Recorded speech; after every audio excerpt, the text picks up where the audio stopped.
You know, driving a boat is a whole lot of fun as long as it's done safe. That is until you turn around and see blue lights behind you, and you're not even on the road. But it turns out there still are some rules and some things you've got to have on your boat, even when you're operating legally.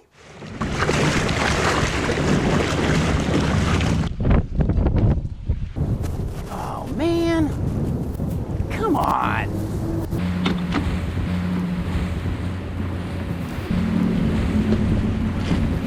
Hey guys, State Game Warden, Officer Grant, Officer Egan. Something wrong? Reason we're stopping you, you were going too fast through that wake zone, okay? Too fast? I wasn't going very fast at all. So you have to go idle speed in the wake zone? As we learned last time, even on boats, there are rules that must be followed, and those rules are enforced by several agencies, including the Department of Natural Resources. But unlike a car stop, before you get cut loose, there may be some other business to attend to. We're going to make sure that you have all the required equipment on board. I think I do. Okay, do you have a life jacket? I do. Hang on. Perfect. Do you have a Type 4 throwable? Looks like a seat cushion with two handles on the side. Yes, I do. I have that guy right here. I was wondering what this is for. Do you have a sound device, a bell, horn, or a whistle? And a fire extinguisher? I actually have two right there. SCDNR Private First Class Sydney Grant says there are other things, although not required, that are a good idea to have on your boat.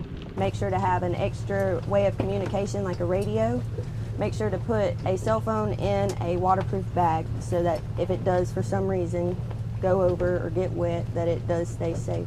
Something else that are handy as a short pocket are chem sticks. So a white, a green, and a red. If for some reason your navigation lights go out, you can pop one of those just for that time being, just to get you back safely to your landing or to your house, residence, wherever you're headed. PFC Grant also suggests a float plan. Make sure to have a float plan before you leave. Let somebody know where you're going, how long you're going to be out there for, and also where you put in. Oh, and since many people enjoy an adult bevy out on the water, there is one other thing that they will check.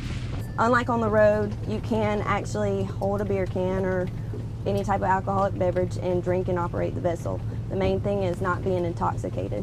Also, it's not just alcohol, it's any type of drugs or substances that can impair your abilities to operate the vessel safely. Like with anything, being a better boater comes from education, and SCDNR has a great online program. That's just the education part of it, so it's not teaching you how to actually operate the vessel. So make sure to have a captain or a certified instructor teaching you. You don't want just Joe Blow, because they might not know the actual proper ways. They've just been doing it of how they learned how to do it. So PFC Grant says there's things you have to have. You've got to have that life jacket with the Coast Guard seal. You've got to have a throwable, your registration, a sound-making device, and of course a working fire extinguisher. But there are a few other things you might actually want to consider having out there. Of course, sunscreen. It gets hot and bright out on the lake.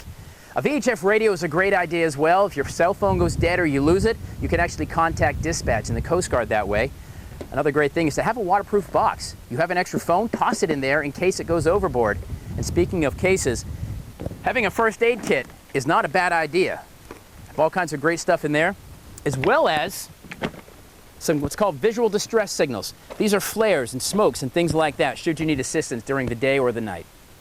For more information, go to abccolumbia.com. Until next time, I'm Captain Tyler Ryan. Make sure you're a better and safer boater.